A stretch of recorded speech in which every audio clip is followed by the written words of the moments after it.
नमस्कार, आप देख रहे हैं पर्वतजन डिजिटल, आपके साथ मैं हूं मीनाक्षी शाह। इस वक्त हम मौजूद हैं प्रदेश कार्यालय भाजपा में और मेरे साथ रविंद्र जुगरान जी हैं।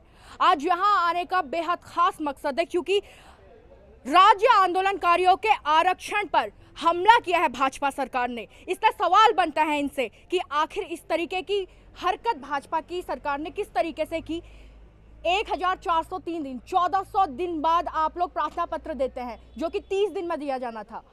कहीं ना कहीं राज्य आंदोलनकारियों के लिए वो जो संवेदनाएं थी आप लोग की खत्म हो गई। आप खुद एक राज्य आंदोलनकारी हैं।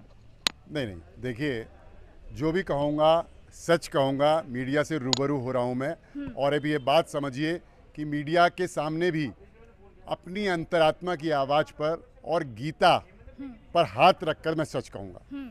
उत्तराखंड बनने के बाद प्रथम मुख्यमंत्री नित्यानंद स्वामी जी, जो अब नहीं रहे हमारे बीच में, श्रद्धेय स्वामी जी की सरकार से लेकर माननीय कोश्यारी जी, माननीय तिवारी जी, फिर उसके बाद माननीय खंडूरी जी, फिर माननीय निशंक जी, फिर खंडूरी जी, फिर विजय बहुगुणा जी, माननीय हरीश रावत जी, उसके बाद माननीय हरीश रावत जी के बाद फिर त्रिवेंद्र सिंह रावत जी, और माननीय पुष्कर धामी जी 1 और पुष्कर धामी जी 2, सभी तीरथ सिंह रावत जी को भूल गए। तीरथ सिंह रावत जी, सभी सरकारों ने उत्तराखंड राज्य आंदोलन के शहीदों की शहादत, आंदोलनकारियों के बलिदान, मातृशक्ति के योगदान का सम्मान करते हुए हमेशा आंदोलनकारियों के लिए कुछ ना कुछ सम्मान स्वरूप किया है। चाहे वो 10% क्षैतिज आरक्षण रहा हो, सम्मान पेंशन की बात हो, लेकिन कहीं ना कहीं जो है अमली जामा पहनाने में भूल चूक हो गई। अब वो अमली जामा क्या होता है? कानूनी दृष्टि से अगर आप कोई भी सरकार आदेश निकालती है तो उसको कानून का शेप दिया जाना चाहिए था, एक्ट का शेप दिया जाना चाहिए था, वो अधिनियम बनना चाहिए था। अगर वो अधिनियम होता तो ये दिन आज नहीं देखने पड़ते। हुआ क्या कि पहले दिन से ही वो जियो होता गया, सर्कुलर होता गया। अब कोई भी सज्जन जो है वो कोर्ट में चला गया, उसने आपत्ति दर्ज की, तो कोर्ट जो है बार बार यही सरकारों से पूछता रहा, वो सरकारें कोई भी रही हो, भाई कौन से कोई भी नहीं रही थी, भाजपा की सरकार रही थी। मीनाक्षी जी, सच कहूंगा, आप भी सच कहिए।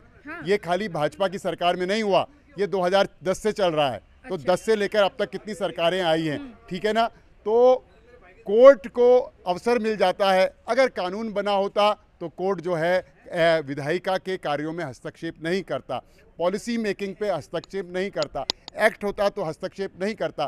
तो हम लोग कानूनी कवर, जिसको कहते हैं वो संरक्षण, वो शेल्टर अपने जियोज और सर्कुलर को नहीं दे पाए। होना ये चाहिए था कि एक्ट बनना चाहिए था।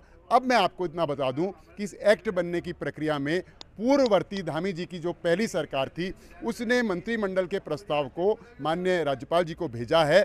आचार संहिता लगने से व्यवधान उत्पन्न हुआ, लेकिन आज की डेट में हम आशान्वित हैं और हमें पूर्ण विश्वास है कि आने वाले दिनों में राज्यपाल जी उस पर मोहर लगाएंगे, वो एक्ट बन जाएगा, अधिनियम बन जाएगा, सारी समस्याओं का समाधान हो जाएगा। बिल्कुल, वो तो आने वाले दिनों की बात है, लेकिन आज हम पहले के दिनों की बात कर रहे हैं। वो 1403 दिन की उन दिनों की बात की जा रही है, क्योंकि जो प्रार्थना पत्र था 30 दिनों में दिया जाना था, लेकिन 1403 दिन का जो ये लंबा वक्त लिया, उस समय धामी सरकार नहीं थी, उस समय तीरथ सरकार भी नहीं थी, त्रिवेंद्र सरकार आपकी थी। देखिए, ये त्रिवेंद्र सरकार से पहले से चला आ रहा है। मैं कह रहा हूँ ना आपसे कि ये 2010 से है। मेरे पास कागज़ हैं, आप भी रिकॉर्ड्स को चेक करिएगा।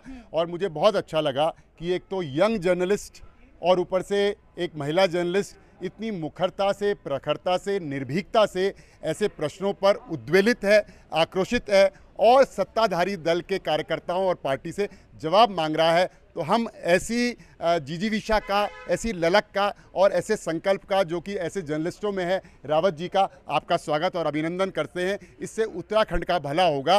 व्यक्तिगत रूप में हमारा क्या भला होगा, आपका क्या भला होगा नहीं, लेकिन उत्तराखंड आगे बढ़ेगा। मैं केवल इतना फिर आपको दोहराना चाहूँगा, बीते दिनों में जो गलती हुई वो भारी चूक थी, भारी भूल थी।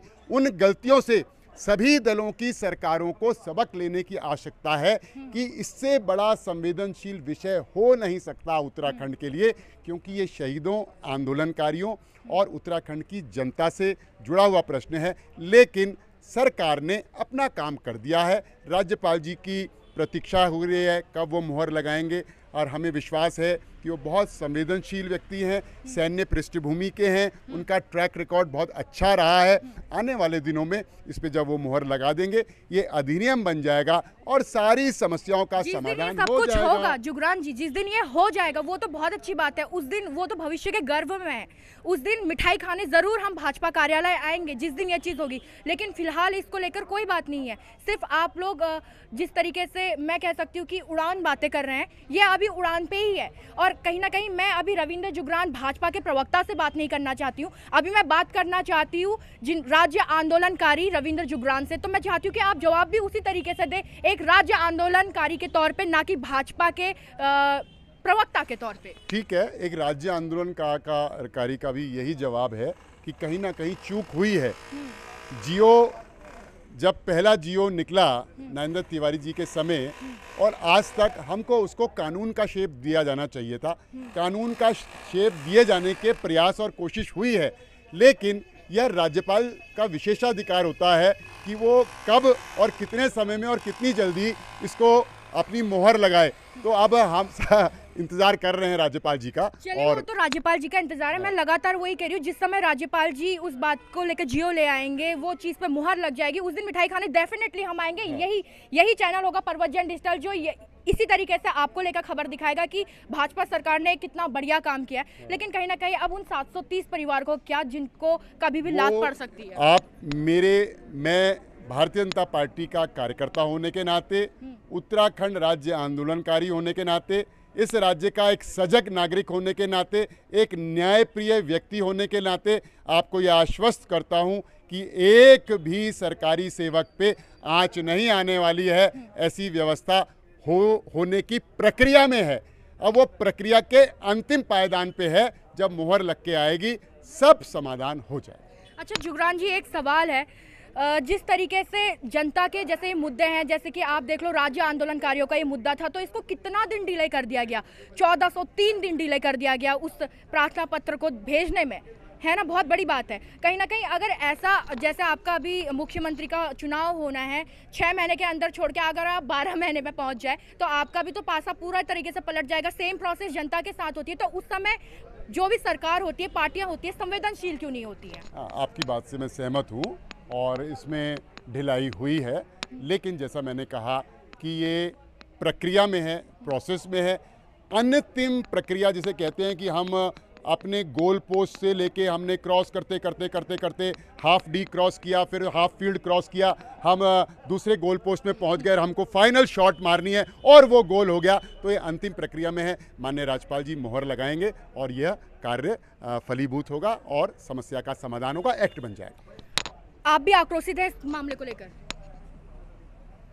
निश्चित रूप में मेरे को भी उतनी ही पीड़ा हो रही है, क्योंकि मैं प्रथम इस राज्य का नागरिक हूँ, द्वितीय राज्य आंदोलनकारी हूँ। तो निश्चित रूप में मुझे भी उतना ही दर्द, उतनी ही पीड़ा तो और अपने उससे पार्टी ज़्यादा के सामने क्या इस बात को लेकर आप आवाज उठाएंगे? क्योंकि मुझे नहीं लग रहा कि आवाज उठाने की हिम्मत किसी में भी है, चाहे वो मीडिया को ले लो या फिर आपके नेताओं को ले लो, किसी में भी हिम्मत नहीं है कि किसी के सामने जाके आवाज उठाए। तो क्या आप आवाज उठाएंगे? आपको पुनः मैं बता रहा हूँ कि सरकार ने मंत्रिमंडल से पारित करके ये प्रस्ताव राज्यपाल जी को भेजा है।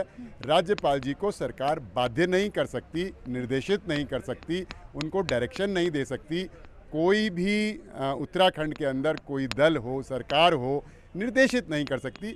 राज्यपाल जी एक संवेदनशील सैन्य पृष्ठभूमि के न्यायप्रिय व्यक्ति हैं और इन सब से भली भांति भिज्ञ हैं और वो इसको करेंगे। तो इसमें आवाज़ उठाने की बात कहाँ रह गई? अब सरकार तो भेज चुकी है इसको ऑलरेडी। ठीक है, तो वो 703 लोगों को आश्वस्त कर लीजिए एक बार। आश्वस्त रहें, 703 या उससे भी अधिक या उससे भी कम, जितने लोग सरकारी सेवाओं में हैं उनके बाल भी बांका नहीं होगा, बल्कि उनका सम्मान आने वाले समय में किसी ना किसी रूप में हमारी सरकार और बढ़ाएगी। तो आपने सुना कि रविंद्र जुगरान जी ने क्या कुछ कहा। उन 730 परिवारों को आश्वस्त किया है कि उनका बाल भी बीका नहीं होगा, उनको कुछ भी खरोंच तक नहीं आएगी, जहां पर हैं वहीं पर रहेंगे। और राज्य आंदोलनकारियों के साथ परवतजन डिजिटल की टीम इसी तरीके से खड़ी रहेगी, उनके लिए आवाज उठाती रहेगी। तब तक आप बने रहिएगा परवतजन डिजिटल के साथ।